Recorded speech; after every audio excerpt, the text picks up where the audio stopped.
অনেকেই ঘুমের মধ্যে অতিরিক্ত ঘাম হওয়ার অভিজ্ঞতার কথা জানান। অনেক ক্ষেত্রে বিষয়টি স্বাভাবিক মনে হলেও বিশেষজ্ঞরা বলছেন, বারবার বা অস্বাভাবিকভাবে রাতের ঘাম হওয়া সবসময় সাধারণ বিষয় নয়, বরং এটি শরীরের ভেতরে লুকিয়ে থাকা বিভিন্ন সমস্যার একটি গুরুত্বপূর্ণ সংকেত হতে পারে। থাইরয়েডের সমস্যাও রাতের ঘামের একটি গুরুত্বপূর্ণ কারণ। ওদের স্বপ্ন পূরণে পাশে থাকতে পেরে আমরা গর্বিত।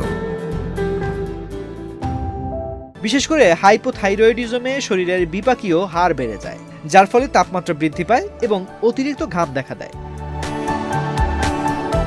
কিছু সংক্রমণজনিত রোগের ক্ষেত্রেও রাতের ঘাম একটি গুরুত্বপূর্ণ লক্ষণ হতে পারে। বিশেষ করে জ্বর, ক্লান্তি বা অকারণে ওজন কমে যাওয়ার সঙ্গে যদি ঘাম দেখা যায়, তাহলে সতর্ক হওয়া খুবই জরুরি।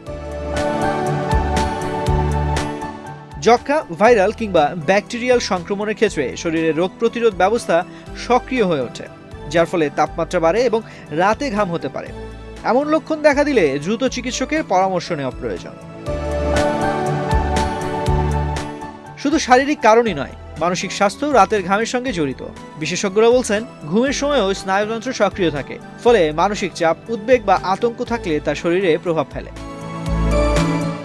যারা দুঃস্বপ্ন দেখেন, অনিদ্রায় ভোগেন বা অতিরিক্ত দুশ্চিন্তায় থাকেন, তাদের ক্ষেত্রে কোনো দৃশ্যমান শারীরিক কারণ ছাড়াই ঘুমের মধ্যে ঘাম হতে পারে।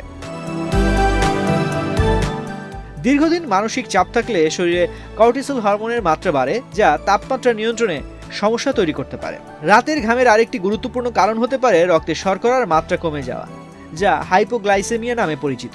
বিশেষ করে ডায়াবেটিস রোগীদের ক্ষেত্রে এই সমস্যা বেশি দেখা যায়। ইনসুলিন বা নির্দিষ্ট ওষুধ সেবনের ফলে রাতে হঠাৎ শর্করার মাত্রা কমে গেলে শরীরে অস্থিরতা, দুঃস্বপ্ন, মাঝরাতে ঘুম ভেঙে যাওয়া এবং অতিরিক্ত ঘাম দেখা দিতে পারে। অনেক সময় সকালে ক্লান্তি বা মাথা ব্যথাও অনুভূত হয়।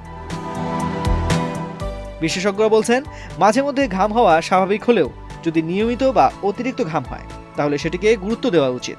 বিশেষ করে জ্বর, ওজন কমে যাওয়া, দুর্বলতা বা অন্যান্য অস্বাভাবিক উপসর্গ থাকলে দ্রুত চিকিৎসকের পরামর্শ নেওয়া জরুরি।